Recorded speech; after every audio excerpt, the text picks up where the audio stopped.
This is the Jedburgh podcast. I'm the creator and host, Fran Racioppi.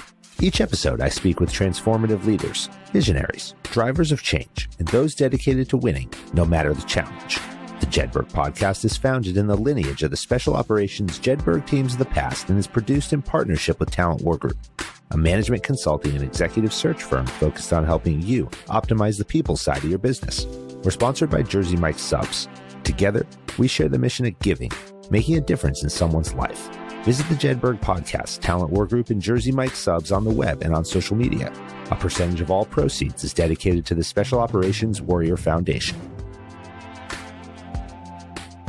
Performance is both objective and subjective. Most often, we can clearly determine if we succeeded or failed, but too often, we disregard how it felt along our journey or the costs associated with our performance and the result. Our paradoxical thinking tells us we must have one or the other, a grinding burn to success or the easy road to failure. But what if we could have both high performance and well-being? What if we could look back having achieved our goals and having enjoyed the process? I'm joined in this episode by Dr. Laura Watkins, author of the recently released book, The Performance Curve, co-founder at the Cognitas Group and Jumpstart Development, and former McKinsey consultant. Laura advises some of the world's most high-profile leaders in finding the balance between performance and well-being by living on the performance curve instead of the boom and bust curve. Laura and I break down the performance curve along its three catalysts: wisdom, fuel, and connection. We define the inner operating system in the complex web of mindsets, emotions, and habits that define our character and behaviors. And we talk about vertical development, paradoxical thinking, and the benefits of living in explore mode instead of protect mode. Finally, Laura shows me how the easiest way to break my habit of eating leftover pizza for lunch is to order a salad in the first place. Except I hate the taste of salad. Laura, welcome to the Jedburgh podcast. Thank you. I'm really delighted to be here. Performance can be defined as the action or the process of carrying out an action, a task, or a function. Our performance in anything that we do can be evaluated. It can be good, it can be bad, it can be indifferent. I think often, we've had many conversations about this, we learn the most sometimes when it's poor performance, but we always tend to focus on when we've performed well. But we've had conversations on elite performance, optimal performance, peak performance. But how we define performance and evaluate it, I think, is both subjective and objective. It's objective in a sense that we can see the goal. Did we achieve the goal, our aim, our mission? But it's subjective in terms of how did we feel during this process? How do we feel after it? And too often, especially in today's world, we default to believing that the road to high performance must be grueling. It's mentally and physically challenging, that it takes every fiber of our being. We have to miss our kids' sports games. We have to have no sleep. We have to sacrifice vacation and everything in order to get there. But this attitude, it forces us to question our definition of success and question our definition of performance and ask ourselves, is it worth the cost? You've put forth the concept of the performance curve, in which you've said performance means being effective and having well-being. Now, I'm not going to lie. Before we started, I told you I was very excited to read the book, to have this conversation, because for too long I lived in this world of grind it out, never stop, keep going. Why are you not focused? You should be doing something right now. And only recently, actually, since I started this podcast and talked to so many people, have I started to pull back and say, wait, you might be able to do things that you enjoy, feel good about it, and achieve some semblance of success. But we have a lot to cover. You are one of the renowned international experts in organizational development, the co-founder of the Cognitas Group and Jumpstart Development, author of The Performance Curve, former McKinsey consultant. Dr. Laura Watkins, thank you for joining me. It's a real pleasure. You said, quote, doing our best is easier when we feel our best. That dissolving the trade-off between effectiveness and well-being is the key to unlocking the higher performance levels of a life well lived. But it all starts with the development of the inner operating system. Can you define the performance curve and the concept of the inner operating system? Sure. So I think the first thing to say, Fran, is just starting with what you said at the beginning around, we spend a lot of time pushing ourselves to perform, but often it comes at a cost in terms of our well-being. And what we've said with the performance curve is let's go right back to that definition of performance. And actually, we see performance as making the best out of our one precious life. And that usually means being effective and getting great results, but it also means having a quality of life, having well-being, good relationships, etc. So for us, we start with, in the performance curve, this notion that performance is about that combination of two things, and how do we therefore dissolve the trade-off between them rather than have them compete against each other. And very often, as we know, that competing ends up with people pushing their effectiveness, which is great in the short term, but usually has a hit on their well-being over the longer term. You contrasted the performance curve with the boom and bust curve. And he said a road we travel in which we think we're high performing because we're constantly busy and we're reacting. So what's the boom and bust curve? And then how does it compare to the performance curve? Yeah. So the boom and bust curve is a way of coping with today's complexity and challenges. So when we are under pressure, we've got a deadline, we've got to do something new and difficult, we've got a couple of different ways we can approach it. One way we can approach it is to throw our energy at the problem, to use our, the extra fuel we get from an adrenaline burst to work harder, work longer hours, push harder, push our teams harder. And, we're going to get a result, and we might get a perfectly good result, at least in the short term. But over time, that is likely going to come at a cost to us. It's going to erode the functionality of our brain. It's going to be more likely to put our brain into a more defensive or protect state because we're depleting our resources. And so we're not going to be able to bring our best thinking. Chances are at some point we're then going to collapse. And then when the next crisis, opportunity, whatever comes along, we're going to throw ourselves into it. And so we're going to see what we call this boom and bust curve. That contrasts with what we call the performance curve, which is actually when we face those challenges or we see them, instead of just throwing our weight and energy and adrenaline at the problem, we actually stop and we say, okay, how is a different way that I can tackle this problem? And in particular, how might I be holding myself back, or in what ways could I grow to be able to actually tackle this problem in a different and more effective way?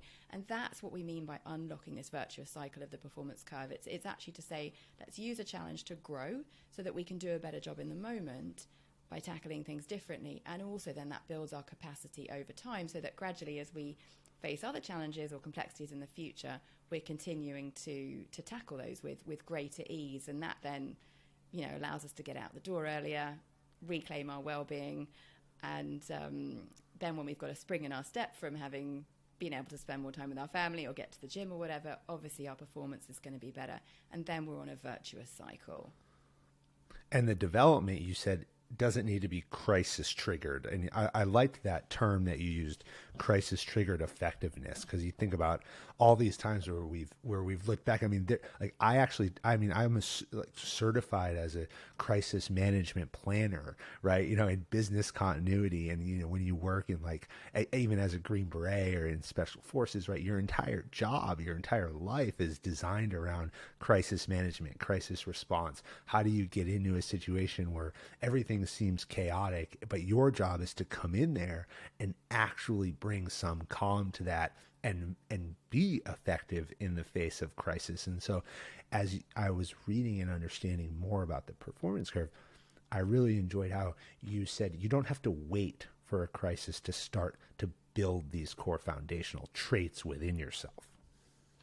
Yeah, absolutely. So sure, we're going to be faced with crises, big or small, along the way, and sometimes we are just going to have to react, right? We're not going to sit and do inner operating system development. We'll talk about the inner operating system in a moment. We're not going to challenge our mindsets when there's a fire in the building and we just need to get out the door. We're not going to have a conversation with ourselves or with anyone else about that. We're just going to leave. But I think the point is, when we can use those crises to grow, that's very powerful. But we also don't need crises to grow. If there's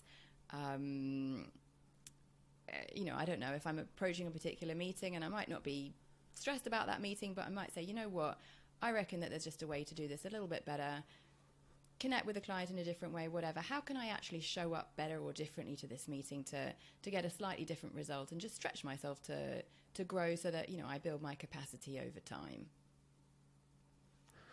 So you brought up the operating system, and I mentioned the inner operating system, and you broke the performance curve down into three core principles. You call them catalysts: wisdom, fuel, and connection. I want to get into each one of these three, but I want to start with wisdom because I felt like, and as you laid out in the book, wisdom kind of creates the foundation of so many of these things, right? And we talk about the inner operating system, and I certainly want you to explain it in your words much better than I would ever be able to.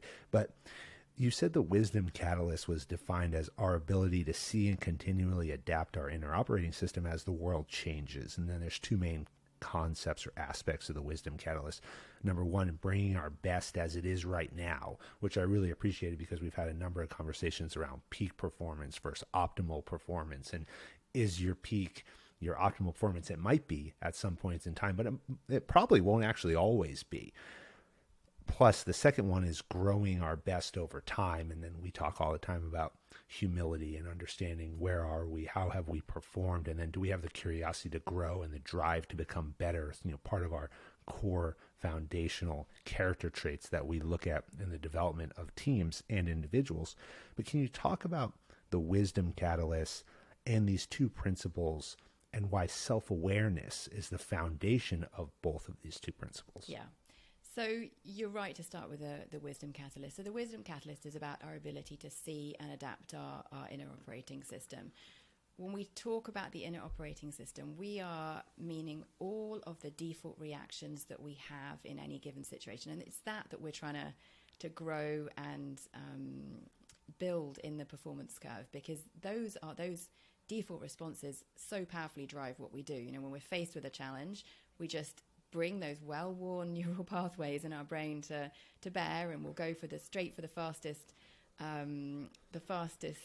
pathway, which will typically be something that we've built and wired heavily into our brains over the course of our lifetime, and for good reason, right? We need to be able to react quickly. We need to be able to learn from experience, and so those defaults will have served us.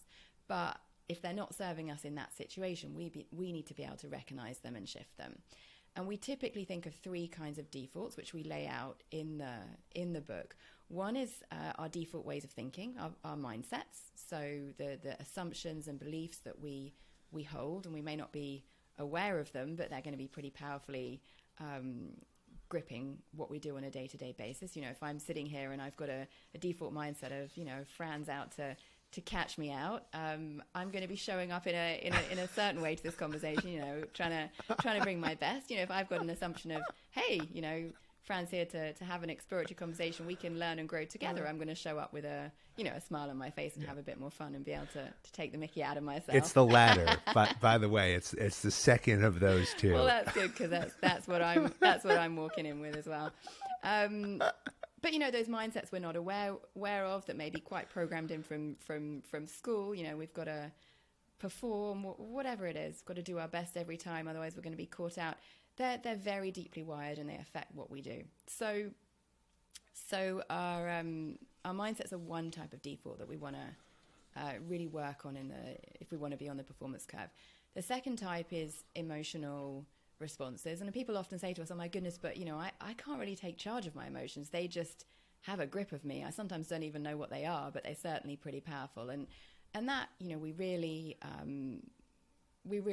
I really understand that. I think I spent many years feeling quite subjected to my emotions, but I've learned over time to recognize what those are and be able to make choices about my emotions and have them serve me, use them, understand them, but have them serve me. So emotions is another important part of this. And then the final part. Let me ask you one question about the emotions before you go on to the next one.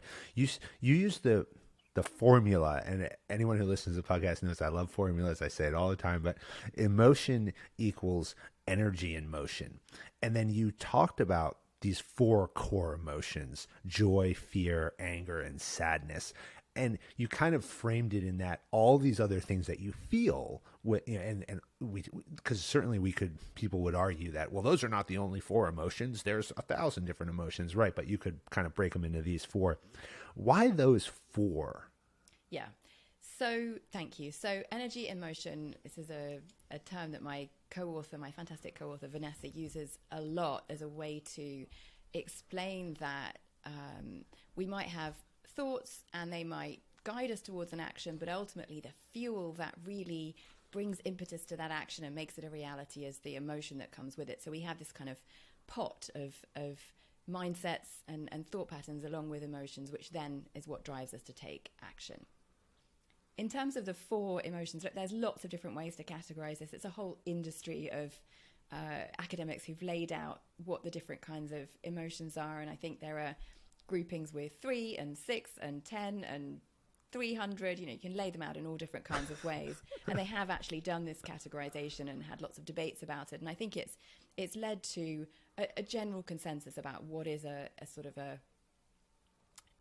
typography of different emotions. We chose those 4 because we felt that was a simple definition or simple structure that as we've worked with people over the years, they've been able to latch onto. And interestingly, 3 of those are what people would often call more positive emotions, and one of them, the anger, people would say generally is a more negative emotion. We don't really see it that way. We just encourage people to say, well, these emotions are all part of being human. They're all there to provide us with data for something that matters to us. And the key is that we recognize an emotion and we're able to name it and figure out why we're feeling that way, because that then gives us data about how we can react differently in the world. And actually, that ability to name emotions really precisely, the ability to be more granular about our emotions, to distinguish between, for example, nervousness and discomfort, or joy and pleasure is very key, because it helps us to then get more specific about what we're feeling, and it can then act as a more clear clue to why we're feeling that way. And give the action plan. I think that's the biggest part about it. Like when I was looking at these 4 and I was thinking about, okay, why would they pick these 4? Why would everything go in there? Because you can say, okay, well, if I feel joy, fear, anger, sadness, I generally, once I identify it, can now figure out how I best respond in those feelings, in those emotions, and how am I going to get myself out of it? How am I going to get myself to the next spot? So I really appreciated that. I cut you off, but the third one was habits. Yes. So habits. I am passionate about habits. I used to do research in neuroscience in a lab, and a lot of our experiments were based around habits. So this is a topic that's very dear to my heart. And habits is our default actions, the default responses. When we're presented with a stimulus, what is it that we do? Just in the classic lab experiment. And we talk about different kinds of habits, which we can go into, as we work through the different catalysts. But essentially, what we're trying to do with habits is to train our brains to have default reactions as efficiently as possible, but in ways that serve us. So we're going to have certain habits already in our repertoire, like cleaning our teeth and having a coffee before breakfast, or whatever it is that we typically do. We're also going to have defaults of how we react in certain situations. So if somebody confronts us, do we tend to come back by raising the conflict, or do we tend to back away from the conflict, acquiesce, whatever? And if we can train new habits that we automatically get wired into our brains automatically, that's really efficient for us, because it essentially saves our brain from having to spend its precious decision-making resources on trying to force us to do something through willpower. And actually, it just means that we automatically react. And actually, some of the habits that we're most interested in are habits that help us to stay on the performance curve. So habits that help us stop and question, should I say yes to this or not? Or what assumptions might I be making here? Or why am I reacting in that way? So that we're actually constantly giving ourselves data to just constantly challenge and grow our inner operating system. And the habits are a big part of the second catalyst and the fuel catalyst, and that combines with purpose. And I have a whole bunch of questions about habits, but before we get there, I want to ask about this iceberg exercise, because I'm all about action, right? I'm all about how do we take what we're talking about, how do we actually put it into practice, and how can I apply this if I were to take it today. And I looked at the iceberg exercise and I was like, wow, I could do this right now and probably come out with so much better understanding about how these three mindsets, emotions, and habits interplay. So can you just describe briefly the iceberg exercise you do with clients and why that's so important to understanding how your mindset, emotions, and habits play off of each other? Absolutely. So we have run iceberg exercises with, I don't know, I'm going to say, upwards of hundreds, if not thousands of people over the years. And it's been a really helpful way of them getting insight into what they're thinking and how that's driving what they do. So let me try and illustrate it here so that you could try and have a go at it at home. It would be to think of a situation or a way in which you want to grow or a challenge that you're facing. So I don't know, it could be, for example, taking the example I was giving earlier, I find, I want to get better at feeling confident when I'm doing public speaking. Let's take a random example. So I can then say, okay, let me lay out what I'm currently, my iceberg today. And the idea of the iceberg is that you've got things on the surface, which are the results that are visible. Laura shows up nervous and stutters in her public speaking and comes across as, I don't know, not very convincing to people, and they judge her for that. So that might be a kind of the things that are visible, the results. And you've got the behaviors. So what am I actually doing? So stuttering would be an example of that, or long silences, or getting lost in my train of thought, or whatever. So those would be the behaviors, the things that you or other people can actually see, what you do and how you do it, or what you say and how you say it. And then you go to what's underneath the surface of the iceberg. So the pieces of the iceberg that are hidden deep underneath the ocean surface, but powerfully are connected to what then comes up and is visible on the top of the iceberg. And that's where we put the mindsets and the emotional responses. So I might have some assumptions down there around, public speaking is a moment when I'm going to be judged, or I'm not capable of doing this, or whatever it is that's fueling me to respond in unhelpful ways today. So I lay out all of my mindsets, the ways I'm currently thinking and the assumptions I'm currently making that are fueling my behaviors and the results that I'm getting today. So that's the left-hand side of my iceberg, today's iceberg. Then what I do is I say, okay, what would be a different way of thinking and feeling about this situation? And I essentially map and recreate my iceberg, my desired iceberg, to get a different result. So I might say, okay, the result I want to get is that I want people to feel inspired and excited by what I'm sharing with them. What might be some of the behaviors that I would need to bring to drive that different outcome? Okay, I would need to perhaps do a better job of listening and being able to engage with them. I might want to be able to be more fluid in my presentation, or more convincing when I give examples, or whatever it is that is going to make a difference to that outcome. And then I come to the mindsets that are going to drive that new set of behaviors and bring out a more constructive set of emotions to bring all that into practice. And I might say, okay, well, rather than saying they're here to judge me, I'm going to say something like they're here to learn and exchange, or they're here to listen to me and take from it what's valuable for them. So that I'm essentially recreating a different set of mindsets that's going to fuel a different kind of behaviors and a different kind of outcome. And it's not to say that I'm trying to come up with fake mindset, some kind of positive mental attitude. It's just actually shifting my perspective or my focus on certain mindsets to other ones. There might well be people in the audience who do want to judge me, but actually let me place my attention on the ones who want to share and learn and exchange and take from this what's useful, because that's what's going to serve me at the end of the day. And we saw, interestingly, when we interviewed a lot of people for the book, how many of the top performers had these deliberate kind of ways of shifting mindsets to place their attention on the things that were going to serve them, rather than ruminating and getting stuck on the unhelpful stuff that was only going to basically make the whole thing a self-fulfilling prophecy. Well, I thought that was one of the most interesting points about the performance curve and this inner operating system, because as leaders, our job is to figure out, how do we identify opportunity from challenge? How do we reframe situations that we're in to be able to respond effectively, not only as ourselves, but also drive our teams, drive our organizations? In episode 10, we spoke with organizational psychologist Dr. Alan Echtenkamp, and we spent a lot of time in that episode talking about this VUCA world, the volatility, uncertainty, complexity, and ambiguity, and this world of constant, unpredictable change. And he presented this idea of what he called VUCA prime, which is where you need vision, understanding, clarity, and agility.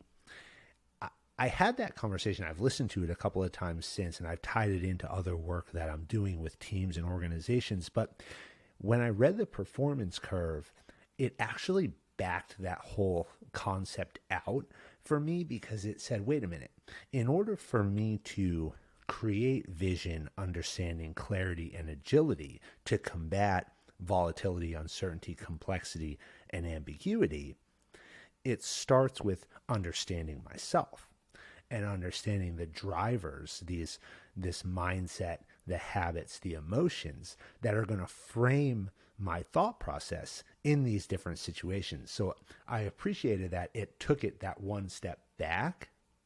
I was interested in your thoughts on the VUCA world and how that concept plays into these three foundational elements. Yeah. So it sounds like an episode I definitely need to listen to, and we're gonna yeah, check it out. We're gonna build from what you've said, which resonates a lot for me. So first point is, I think the performance curve is a way of being able to survive and thrive in the VUCA world. In the VUCA world, we're constantly having to deal with unpredictability, uncertainty, and so on, and we need to be agile and flexible, as you've described there from that interview. And I think what we're trying to help people do is to really develop flexibility and agility to think differently, to react differently. And the second point I would make is that in the VUCA world, all that change and uncertainty and so on can quite easily bring out in us a threat state. It can quite easily make us feel on the back foot, on the defensive, in a fight or flight state. It's what we call in the book a protect mode. And this is a really fundamental neuroscience principle, which I think underlies everything that we write about, and so much, frankly, of what I see day to day in life. Is something I wish I'd learned when I was a child or teenager or whatever, and I wish I hadn't learned it at the age of 30, and I hope that I'm made redundant eventually, because everybody knows this stuff way before they learn it with us as an executive at, in their 30s or 40s. So the key here is that when your brain goes into that defensive state, the brain's prefrontal cortex just isn't working as effectively. And many people will know that that's the seat of executive functioning. That's where we bring our best problem solving, rational thinking, and so on. And if that's just not working at its best, our prefrontal cortex, then we're not going to make the best decisions. We're going to be more emotionally reactive. We're not going to be able to resolve conflicts, all that kind of stuff. So getting back into what we call an explore state, which is where we're more focused on the rewards and opportunities in a situation, is going to help our brain's blood flow and reactivity settle down, so that we're able to bring our best thinking when the brain is no longer on red alert. And so I think in a VUCA world, our ability to really recognize where we are on that protect, explore spectrum is really key. What you mentioned earlier about self-awareness and hidden drivers is very relevant for me, because what it is that we find is the fast track route to protect or to explore is our hidden drivers. And those are the deepest seated mindsets that really fuel the whole iceberg I was just describing earlier. So these will be the kind of hidden needs or fears that each of us will carry around. We'll typically have a couple that will really drive us. So for example, for me, I'm really driven by wanting to be and feel valuable. So when I feel like I'm being useful, I will run towards anything. Laura, the way to get me to do something is to say, Laura, it would be really valuable if you did X, and I'm there. If I feel like I might not be adding value, I feel very threatened by that. And, if I'm in a meeting where I haven't got much to add, or I don't get invited to a meeting and I think I should have been there and I feel like that's because they don't think I'm useful, sends me into protect state. But the point is for people to recognize what are the drivers like that really fuel them, because they'll then wrap a whole load of other mindsets around that, which will send them more into protect state or more into explore state. And once they better understand those triggers, they can actually use them to their advantage. So, for example, in the example I gave earlier, if I can, tell myself, okay, there's an opportunity to add value to a few people in this room, maybe not everybody, but at least a few, that is already going to send me in a much better place than saying, oh no, there's a few people in that group who aren't going to find what I'm saying useful because they know it already. Do you see what I mean? It's a shift towards explore state, which then unlocks a whole better performance from your brain. So I kind of thought about the two in terms of protect state being almost like a defensive posture, right? And which is our default position. And Alan Echtenkamp and I talked about this, right? When you're threatened, your default position is to go internal, to close up, regardless of who you are. But what leaders have to do in these times of being threatened is they actually need to go external. They need to begin to over communicate. They need to find opportunities to solve challenges, and they need to be in this exploratory phase. I'm having a similar conversation right now with some of the athletes that I work with, where we play very defensively, and they operate as a team very defensively, like someone's coming to take something from them. And I'm like, guys, you have to go out and be offensive about this. You have to get on the attack. If you can't, you never win anything by trying to protect what you have. You win by trying to seize the next objective. And so I thought about this protect versus explore in those two domains, and then also thinking about your hidden drivers, virtue, closeness, value, authenticity, mastery, security, freedom, strength, and harmony. How does one identify what their primary and secondary hidden drivers are? Because that was another concept that you brought up here, was you have a primary one, you have a secondary one. You referenced the Enneagram. We've had a couple of conversations about the Enneagram, but we talked to Drew Newkirk in episode 4, I think, about the Enneagram, where you have a primary and you have a secondary and they correlate, and there's the wings. And I was fascinated by that whole experiment and that evaluation. But how would you actually identify this is my primary and secondary hidden drivers? Yeah. So great question. And I think it's... Call Laura. The answer is call you. Right? Call me or one of my colleagues who's probably better at this stuff than I am. But yeah, certainly you can get a coach, right? You can have a coach and you can work through it, and many coaches will be going to this level of depth and trying to work with people on these topics. I think if you're doing this for yourself, I think there is a couple of different things that you can do. First thing is you can, as you've implied, use one of a few different tools to dig into this topic. The Enneagram is a great one, and I'm a big fan of that. And the list that you just read out there of hidden drivers is drawn from a version of the Enneagram that I have studied and found personally valuable over the years, and the same with many of my colleagues. There are also other tools that you can use, and we list a few of different ones in the book that I think do a pretty good job of helping people get to their hidden drivers. The other way you can do it is actually just use your self-awareness. So the example I described earlier, where we say, okay, pay attention to when you're in protect state or explore state, is actually a really good way of getting to your hidden drivers. If you go out for the next week and you just say, let me just have a little calibration of when I'm in protect state or when I'm in explore state. Oh, gosh, I felt a bit on the defensive there. Why was that? What just happened? And what was it about that and how I reacted to it that gives me a clue to my hidden driver? Oh, okay. They asked me to come and talk a bit about my knowledge on a particular topic. Oh, I love it because I feel knowledgeable. Okay, maybe feeling knowledgeable could be a hidden driver for me. Let me pay attention to it. A couple of days later, feeling threatened because you didn't have the answer to something in the meeting. Why was that? Well, for me, it would be because I felt useless. I didn't feel like I was adding value. But for somebody else, it might well be because they feel like their knowledge is being shown up. Again, that will be a clue that perhaps they have a hidden driver around feeling knowledgeable and not feeling ignorant. So again, you can pay attention in that way. And if you do that over the course of time, you'll learn really quite a lot about what drives you. I want to ask about vertical development, because we tend also, when threatened, especially I hesitate to say younger, I'll say the less experienced we are when it comes to dealing with complex challenges that may come our way, we tend to become myopic. But a lot of the performance curve comes from the ability to shift our mindset to increase our perspective, to view things in more longer term solutions, to remove constraints, and be able to face complexity from a multitude of different angles. Can you talk about the concept of vertical development and why that's so important to switch your mindset from protect to explore? Yeah. So this is a huge topic, and we could quite happily do a whole session on this. And I would love that. It's a 2-hour session just on that. Interestingly, just as an aside on vertical development, I'm originally a neuroscientist, and that's usually how I present myself, because that's, I think, what people recognize and understand. So vertical development is a huge topic, and I could quite happily talk about that all day, and certainly for another whole podcast. But let me say a couple of things about it.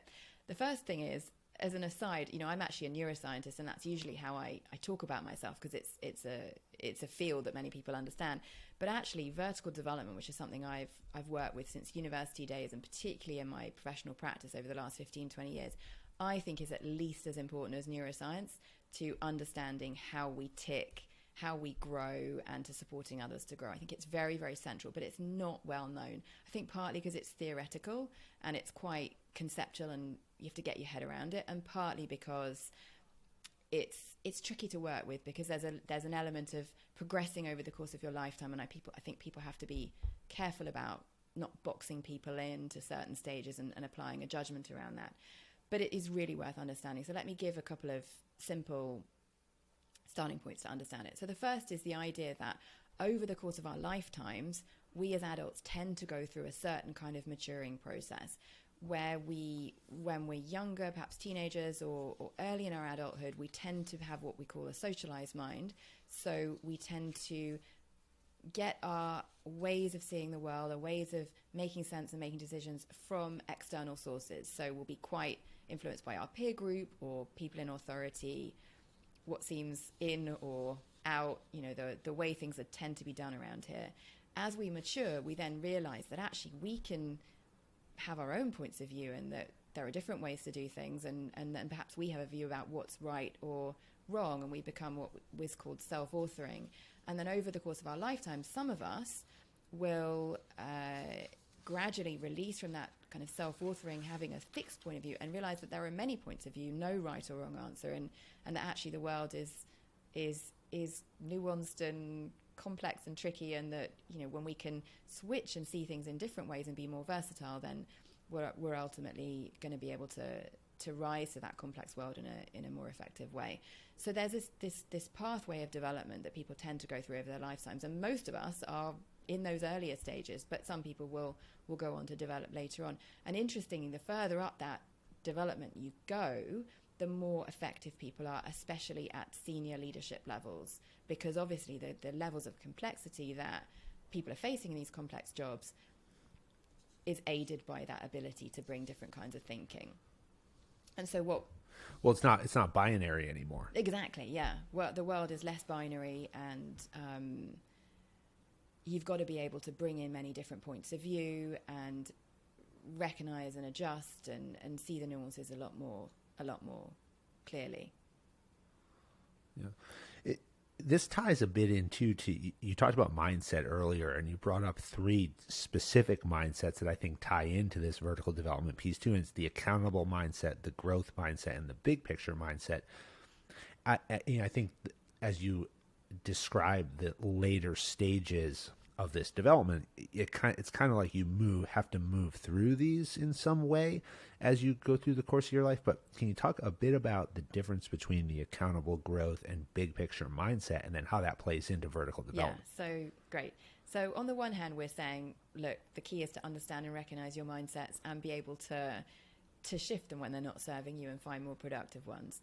On the other hand, we're actually also bringing a bit of a point of view, which is that we've seen that there are certain mindsets that when people can systematically adopt them, generally get better results.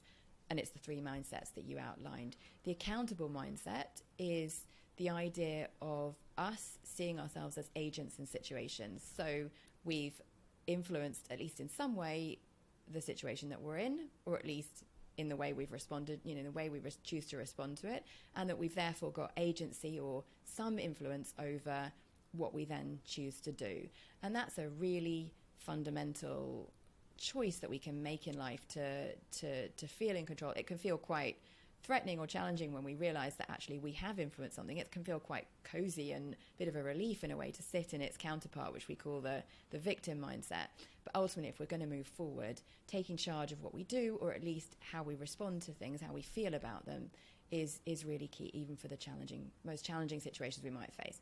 So the growth mindset has been well researched and explained by Carol Dweck and her colleagues. And it's the idea that in a growth mindset, we have a belief that that people can grow and change, that we don't have a fixed dose of capacity. That's its counterpart, the fixed mindset, but rather that we can grow and change.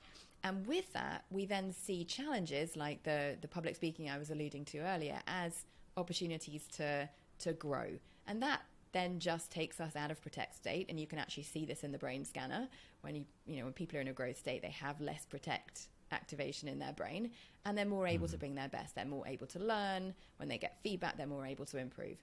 By contrast, when they're in the fixed mindset, it's a belief that we have a dose of capacity, a bit like the kind of rhetoric around IQ. We're born with some kind of dose of capacity, which actually isn't what the founder of IQ, Alfred Binet, wanted us to believe, but that's the way we've tended to use the IQ tests to these days.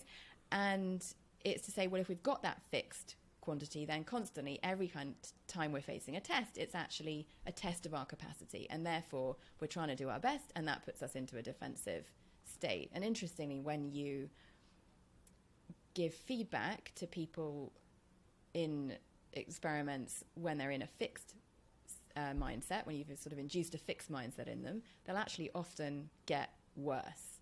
So this is a really key mindset. There's no point giving people feedback in a role if actually their brain is in such a state that the chances are make them actually get worse. So it's a really key distinction. Well, that is really important, because so many times we talk about the feedback loop, but we default to like, well, you just got to bring them in and tell them how they're doing. But we forget that the message, what matters most in the communication of that message, is actually how it's being received, right? And we always tend to default to how I feel when I present this information, right? That's always, if there's 3 parts, the sender, the receiver, the message itself, I always feel like we think first about how we feel delivering the message, right? Secondly, well, what was contained in the message? And then we put at the back of the list, how was it received by the person on the other side? When actually the most important thing is, how was it received by the person on the other side? Did they receive it in the manner in which you intended?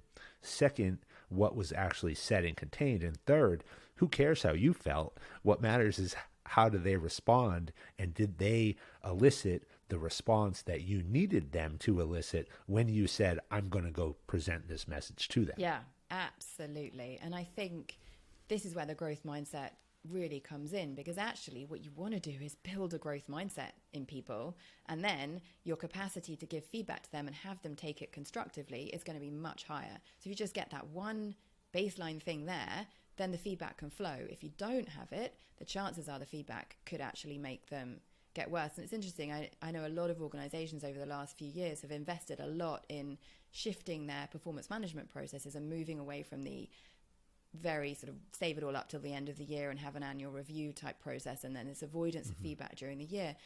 But I think the process is one thing, and that's great to make those changes. But what really needs to come with that is an investment in people understanding that this isn't about having a feedback culture, it's about having a learning culture or a development culture, and those mindsets that go with it, which then allows the feedback to flow and also to be, as you say, received and put to good use. Yeah, absolutely. And I only know this because I've learned it the hard way. So yeah, I'm not going to pretend that feedback doesn't sometimes make my skin crawl too. But again, this is one of these things where perhaps we're wired a bit to go into those defensive states, and that the more we can then recognize that and say, okay, this is actually an opportunity for me to learn how to be even more valuable. So let me go after that, Laura, even if my instant reaction is, how are they going to judge me? Yeah.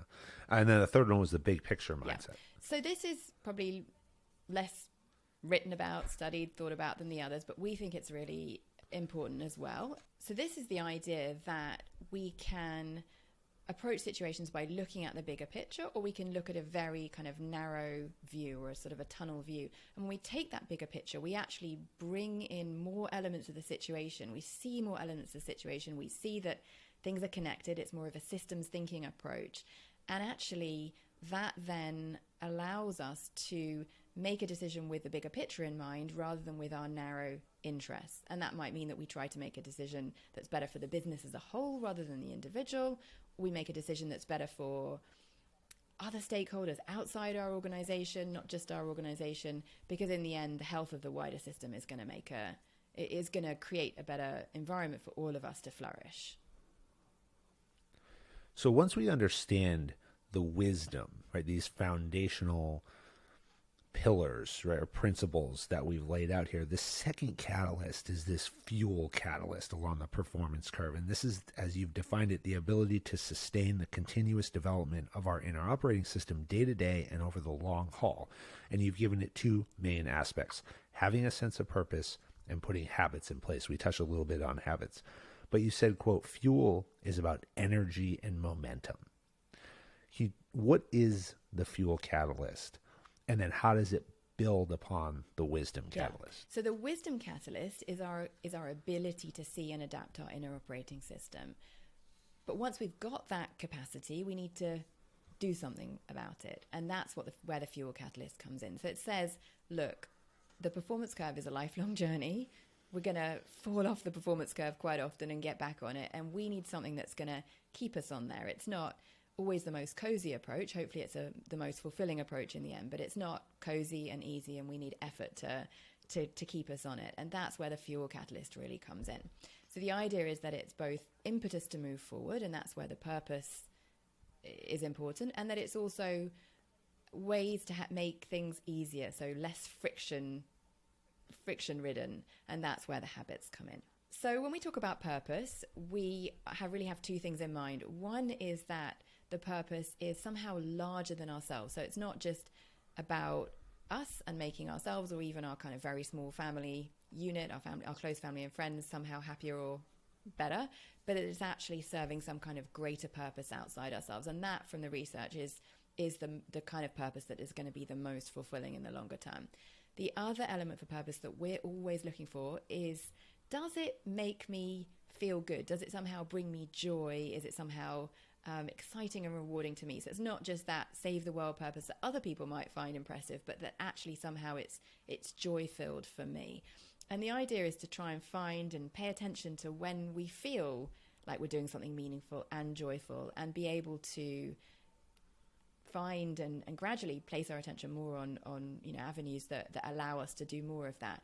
And the idea is not that it has to be some huge grand purpose that we wake up in the morning and we're going to solve world peace or world hunger or whatever, but it's just to say, if we can just do everything a little bit more purposefully, we will gradually over time have more of our time feel more purposeful. And it could be that we're washing the dishes in a more purposeful way, and we're just saying, you know what, we're going to enjoy and appreciate the moment of calm and silence while we're doing that. Or it could be that when we are going out and about on our morning commute, we say, you know what, we're just going to smile and be warm to the bus conductor and the people who, look a little bit down and tired on the bus, as a way to just bring a bit of joy to other people on the way to work. And those things will pay back in spades for us, as well as obviously creating a better life for those around us. I've called it act with intention. Yeah. Right. And if you act with deliberate intention, and we talk about it a lot in sports, for example. And when you show up to practice, and you show up and you go through the motions of a warm up, right? There's a huge difference between waking up, going to practice, and saying, I've got to be here right now, and I'm going to get this stretching done, and then I'm going to get ready to do my workout, versus waking up and saying, the deliberate actions that I take are to stretch in this manner, work out and warm up in this manner, which then prepares me to execute in this manner. And that whole process is elevating and changing the way that you're thinking about it. And you've termed it making a shift from I should or I have to I want to.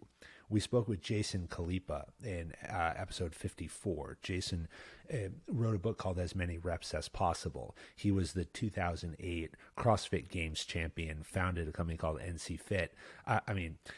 I'll say now, if you look at the videos, I worked out with him and he absolutely smoked me. I had a headache for the rest of the day. But this guy, his whole attitude, though, is this attitude of as many reps as possible, meaning that everything you do is a deliberate action. When you're there, you're in the moment, you're present. It might only be for a few minutes. It might be for 6 minutes. It might be for 8 minutes. It might be a whole day. It doesn't really matter. But when you're focused on that task, that's what you're focused on, so that you can execute it with the most intention possible without distraction. I think about that when you talk about here. You use the term high fuel purpose, high personal heart factor, greater than ourselves. You spoke about them here, but I'm wondering, can your purpose change? And over time, because we think long term here, and we've talked about big picture thinking. When we're trying to stay grounded on some of our long term goals, people may get into a situation where they think, well, what if my attitude about this changes? How do we approach that? Yeah, it's a really great question. And I think there's a lot of rhetoric around about, let me discover my true purpose. And in a way, going back to what we were talking about earlier around mindsets and the victim mindset and so on, I actually think that it's a bit unhelpful in a way to imply that somehow we have a one true purpose. I actually think it's a choice. It's a choice for us to be drawn to something and to adopt it. And I think it's important for us to recognize that and to know that it is a choice, and that when our life changes or when the world around us changes, that purpose might evolve, and the purpose might slightly evolve, gradually sort of shift and have kind of continual patterns. The chances are our hidden drivers are fueling that purpose, and if they're reasonably stable over our lifetimes, then they're likely to be influencing us to have a purpose that's got some kind of consistent narrative to it. But it might also change quite substantially. And I think about, for example, for me, my purpose has always been, for many, many years, about something to do with understanding and helping people to bring their best and to use the neuroscience and the psychology to do that. That's been very stable. But now that, as of the last few years, I'm a mum as well as an executive coach and consultant, I bring quite a bit of that purpose into how I bring up my daughter, and so that for me is a very important part of my sense of purpose. I wouldn't probably describe it exactly in that way, but it's certainly a very strong, intentional, as you say, way in which I live my life.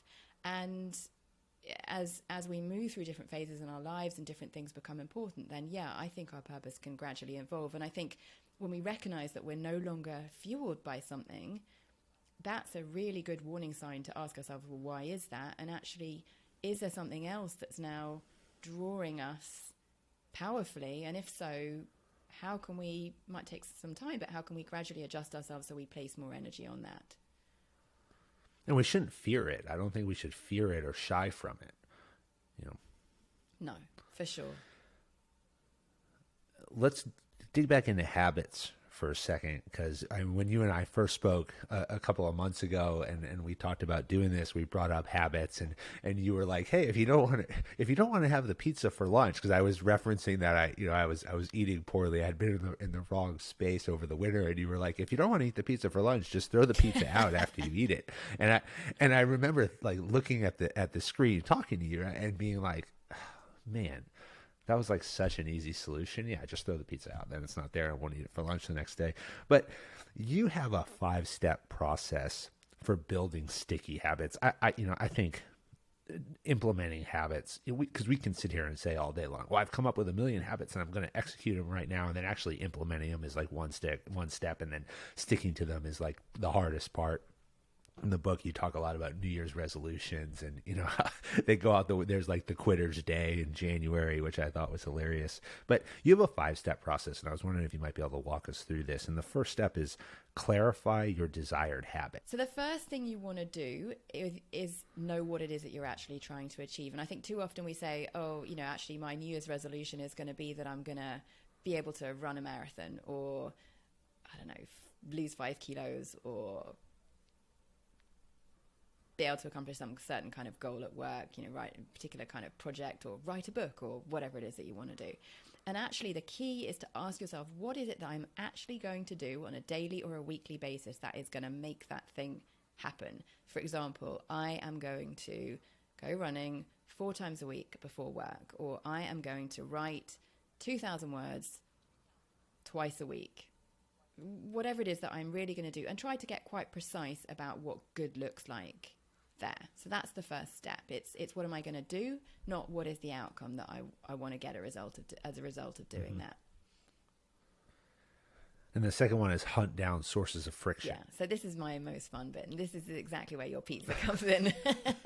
Yeah. So let's say we have a goal of a habit goal of eating healthy lunches, or eating healthily, something like that. Then we're going to hunt down all the things that might get in the way. And a pizza from the night before in the fridge, or whatever it was that you told me about before, is just definitely going to be a source of friction, because you're going to open the fridge and you're going to see the pizza before you actually notice the rocket salad sitting behind it. So It's again to just say, I've like rationalized it in like a financial decision too, where I'm like, well, I bought the pizza, and like if I throw it out, I threw it out. Exactly. I wasted the money. Exactly. So then you need to say to yourselves, okay, so that's a source of friction, but actually I need to work even far back. And that's what's so powerful, because some of these sources of friction might well be really upstream. So in your case, that example is, why did you order too much pizza in the first place? Or actually, why did you order pizza in the first place? Or did the family eat something else, and because you ordered it differently? So you go right back and upstream. For me, something I work on a lot is, how do I get myself out the door to do my swimming 2 or 3 times a week? And a source of friction for me is when my swimming costume is still in the washing from the last time I did it because it didn't get washed yet, or I can't find my flip-flops or whatever. And, we'll come on to micro habits in a moment, but one of my habits has been to learn to pack my bag completely beforehand, because all those not having stuff ready, which frankly needed to be dealt with over the previous 24 hours, is a real source of friction for me. People can be sources of friction as well. So, if you've got people around you that are conducive to helping you fulfill your habit, the ones that are going to fill the fridge with rocket salad rather than pizza, or bring you a donut because they've popped out at lunchtime, and they've thought you'd quite like a donut because you really like donuts, but actually that's not what you're trying to do.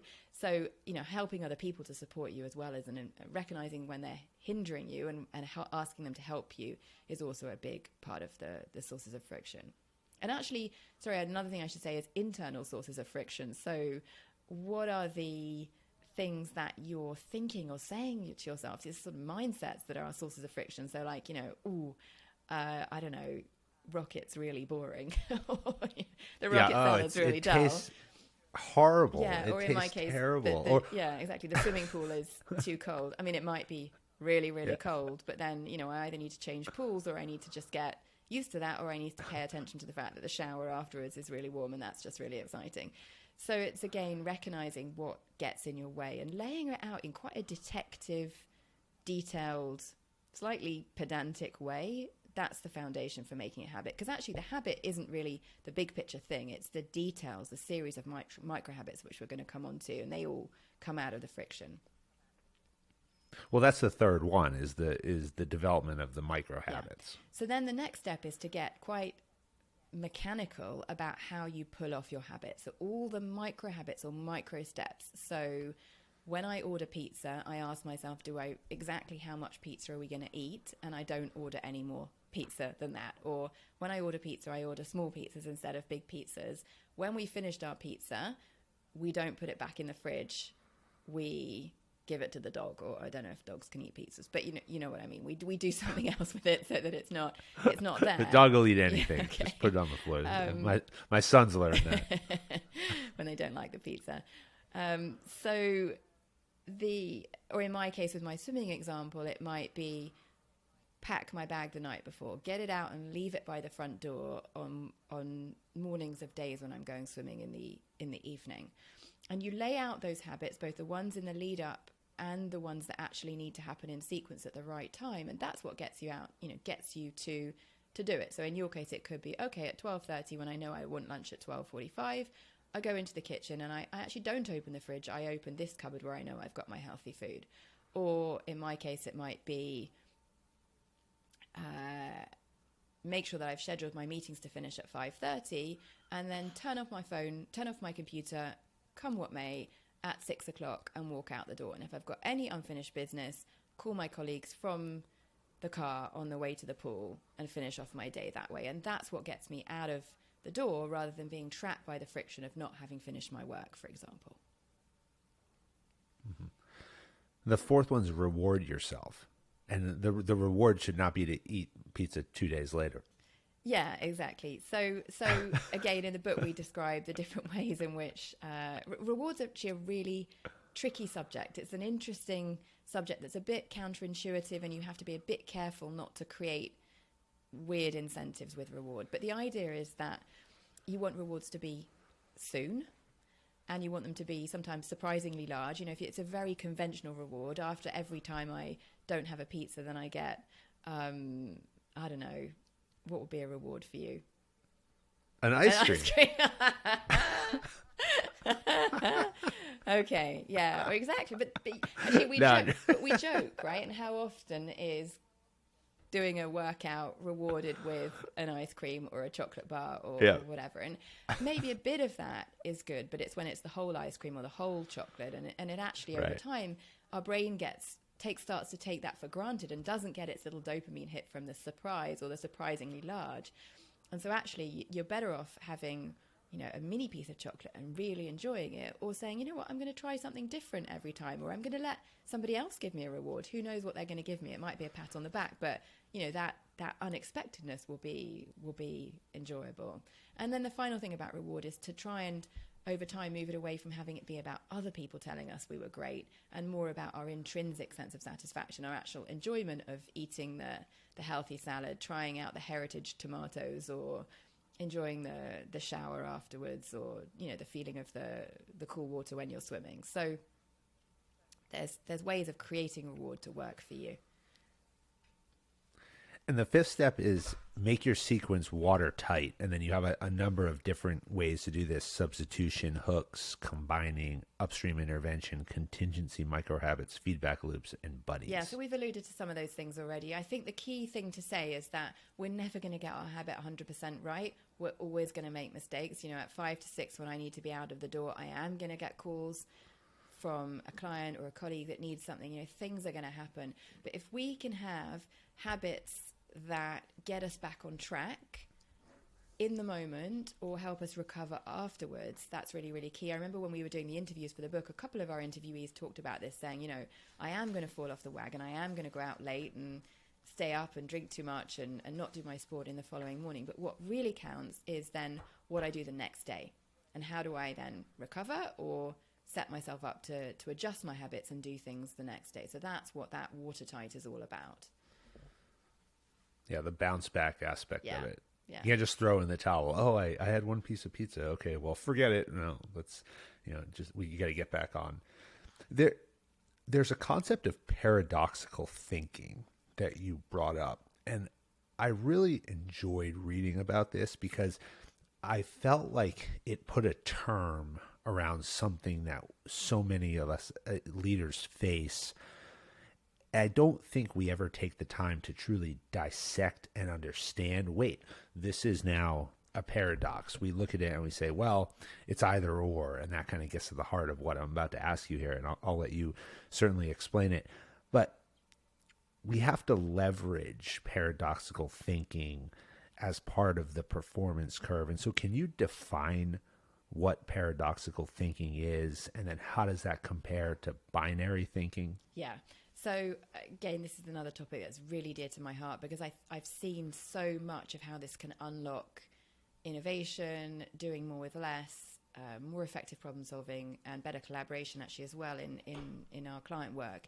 And it's the idea that we're very often faced with these binary choices, or we see things in binary ways, as you described. Shall I invest in R&D or in marketing? Shall I promote this person or that person? Shall I eat rocket, or shall I eat rocket salad, or shall I eat pizza? We see these forced choices, and that actually, when we step back and reframe our way of seeing that problem, we can actually ask ourselves a more powerful question, which is, how can I unlock the paradox of choosing between these two things? So at the beginning, we talked about how the performance curve is about unlocking the paradox between of having effectiveness and well-being. So how can we actually have those two things, which might sound contradictory for many of us, actually be complementary and mutually reinforcing? And when we've managed to find that unlock, that's what we mean by paradoxical thinking. We've unlocked the kind of the trade-off or the forced choice that we're feeling in.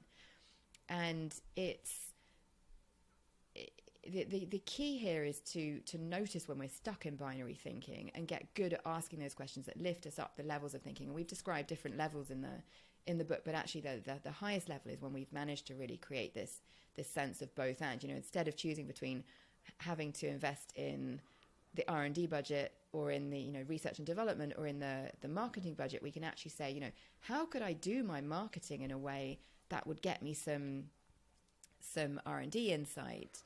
Or how could I do my R&D insight in a way that would also get me publicity? Perhaps I could have a competition where people brought their R&D ideas, and that would be great publicity, and it also might bring us great thinking. It's those unlocks that bring us greater quality of thinking and a better ability to do more with less.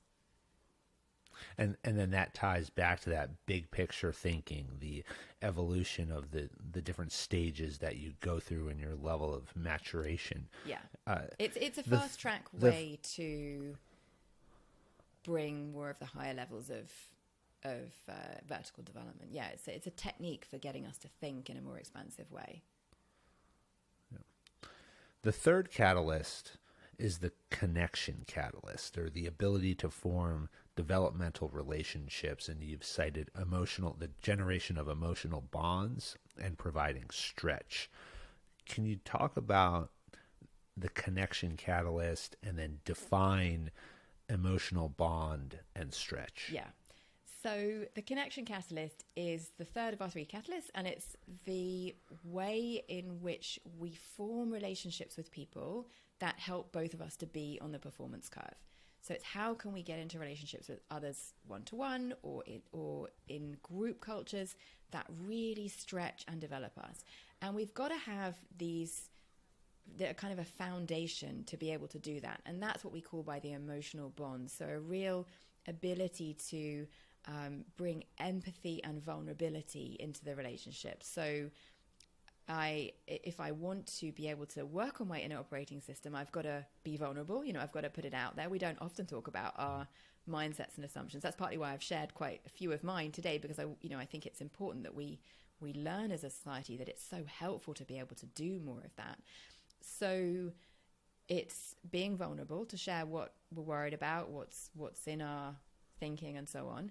And then also having that received with empathy so that the other person is able to really meet us where we're at and not judge us, and really empathize and understand what we're thinking. So we see that those are the core of a developmental relationship.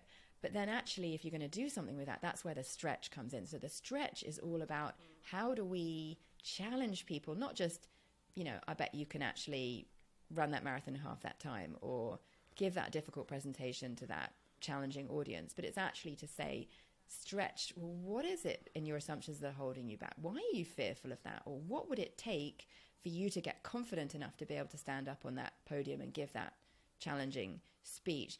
So it's being comfortable to hold up the mirror and to stretch people to think in different ways.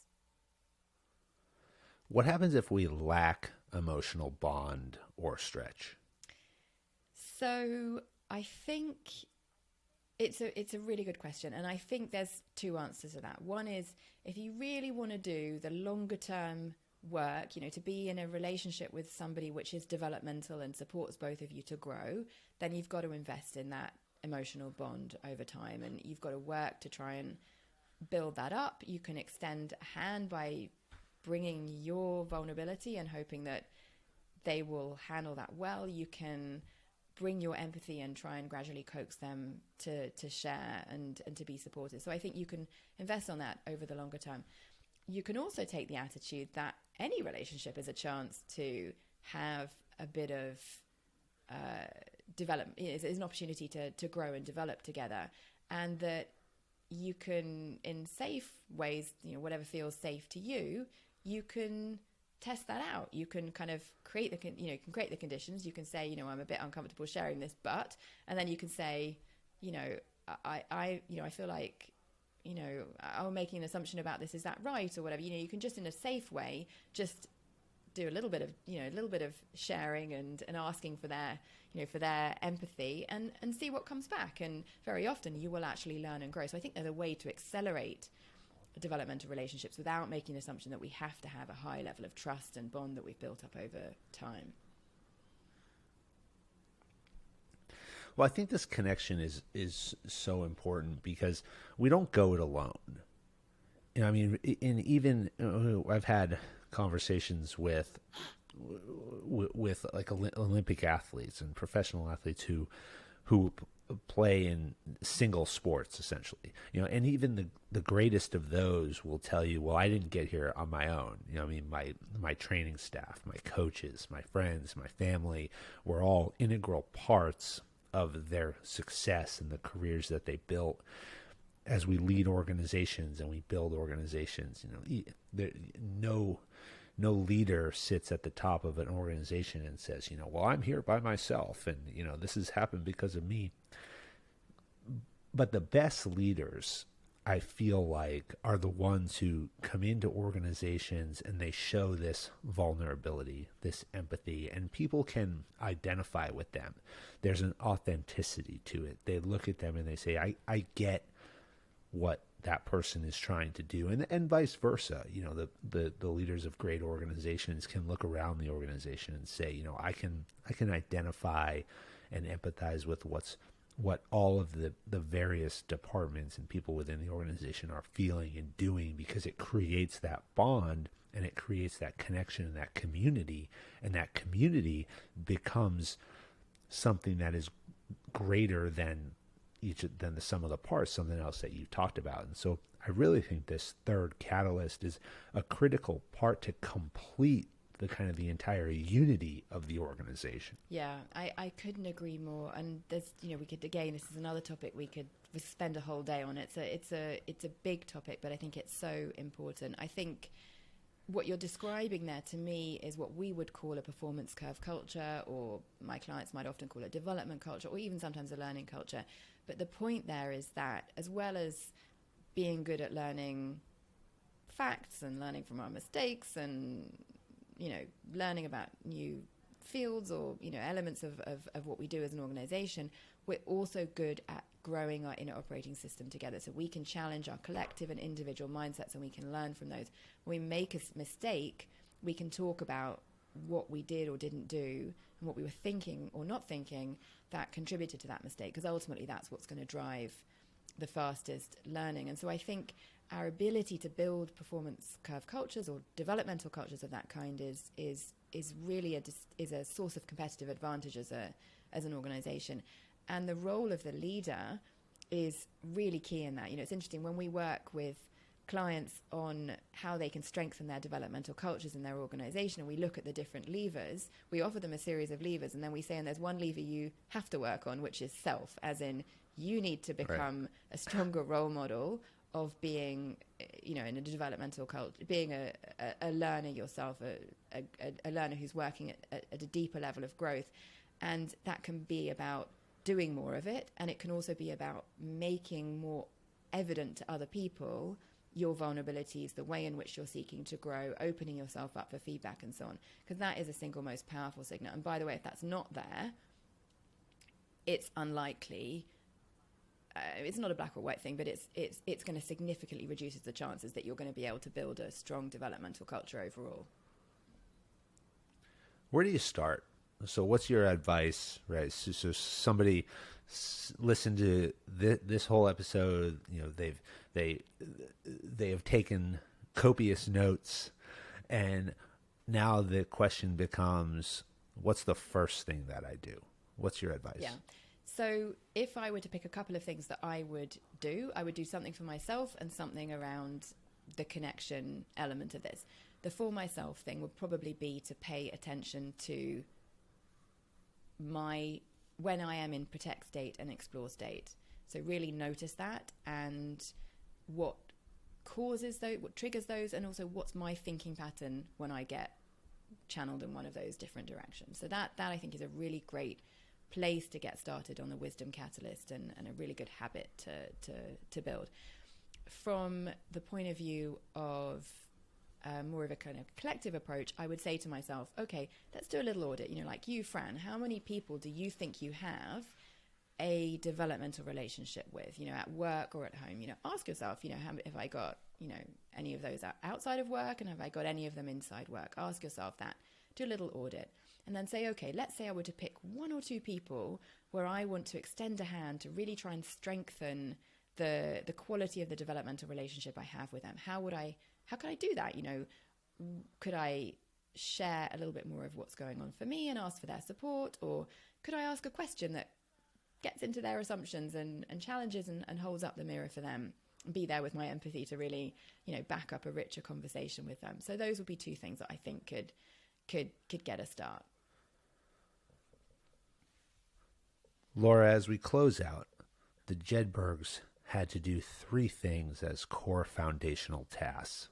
They had to be able to shoot, they had to be able to move, they had to be able to communicate. If they did these three things with the utmost precision, then their energy and their focus could actually be applied on solving bigger picture problems. We talked a lot about big picture perspective today and the micro habits. And so these are certainly habits, if we were to put them in those terms. What are the three things that you do every day to be successful in your world? I couldn't wait to this point of the interview. I've been to the podcast. I've been having listened to some of your other ones. I've been excited, and spent a couple of jogs in my local park, actually thinking about what am I going to share here. So here goes. So first one is a bit building on what we just talked about earlier. Where am I on the protect, explore spectrum? I pay quite close attention to that on a daily basis.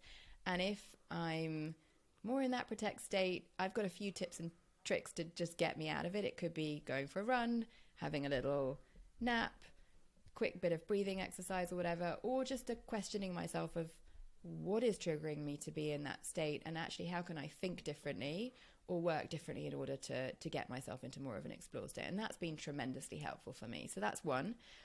The second one is around practicing developmental relationships with my colleagues and team and family. So making sure that I challenge and I am challenged, and that I've got that handful of people around me that keep me honest. So I think a few times a week I would have, if not pretty much every day, I would have a conversation with a colleague where I will open myself up to get challenged, or I'll challenge them on their mindsets and assumptions, so that we're constantly growing and doing our best as individuals, building the capacity of the team, and role modeling to our clients that we practice what we preach. And then the final thing is more of a personal thing, which is that I try every day to make sure that the people that I really love and care about and are close to me and count on me really know that, I'm there for them and I love them. And that might be with my partner Olivier, that we have a little thing where we just send, when we're too busy to even send a proper text message, we just send a few little kisses on the text message, and that's just a way of saying, I'm thinking about you, I'm a bit busy right now, can't call, but I'm thinking of you. Or that when he calls, unless it's really difficult, I will always pick up the phone. Likewise with my daughter, just making sure that the quality of the hug that I give her when I drop her off at school, or the way that I say goodnight to her, just has her feel like I really love you, and I've really got your back, and I'm really there for you. And I think that even when I'm busy, that's so important for them and so important for me. And ultimately, you know, it comes back to what this is all about. It's about, you know, having a fulfilling and, you know, making the most of our one precious life rather than being just a robot that just goes after, you know, professional goal after professional goal. And it's with intention. It's very deliberate. Yeah. Very deliberate. Yeah. Monitor where you are on the protect versus explore state. Practice developmental relationships to continuously challenge yourself and others to move forward.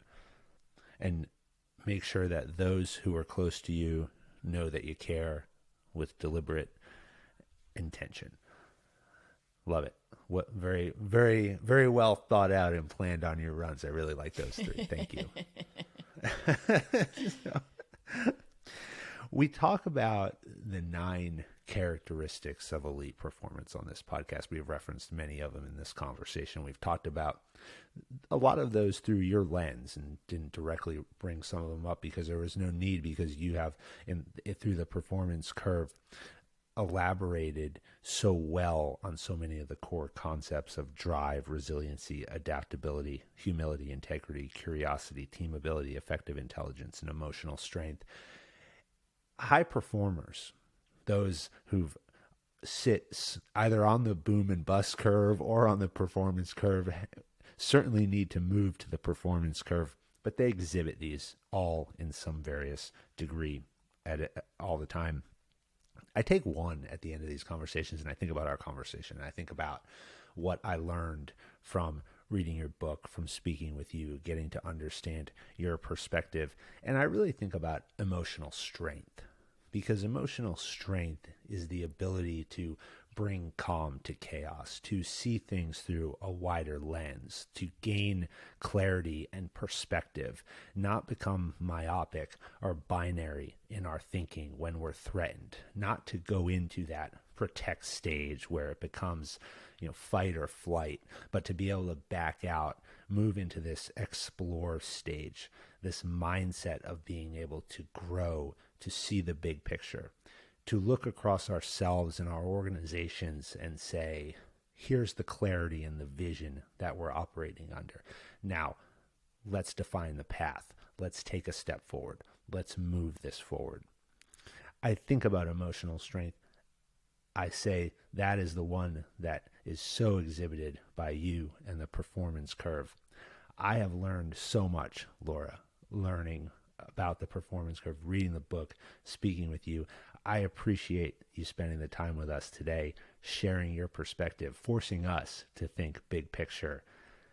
And now it's on us to drive action, put the pizza away, develop the habits, and get on the performance curve. Thank you so much for joining me. Thank you, Fran. And thank you for that gift. That felt just really lovely to receive that. That was, it wasn't what I would have assumed you'd give me particularly, but it just felt like a real gift, and it was just a very heartwarming moment. So thank you for that, and for taking the time to read the book and ask questions that make me think and, help me keep reflecting and growing and making mine a life well lived. So I'm grateful. Make me think and, help me keep reflecting and growing and making mine a life well lived. So I'm grateful to have had this chance. Thank you. We'll see you next time. Thank you. Bye-bye. American Jedburghs went on to form the foundation of the United States Special Forces and the Special Activities Directorate of the Central Intelligence Agency. Thanks for listening to the Jedburgh Podcast. I'm your creator and host, Fran Racioppi. Join us next week for a new episode on Apple, Spotify, or wherever you get your podcasts. Check us out on YouTube for full episodes, highlights, and other behind-the-scenes content. If you like what you heard, give us a like and leave a review. Follow me, Fran Racioppi, Talent War Group, and our sponsor Jersey Mike Subs on LinkedIn, Instagram, Facebook, or Twitter. Send your comments and inquiries to media@talentwargroup.com. As former members of Special Operations Forces, the Jedburgh Podcast and Talent War Group contribute a percentage of all profits to Special Operations Warrior Foundation, supporting the families of our fallen warriors. Thanks for joining us on this episode. How you prepare today determines success tomorrow.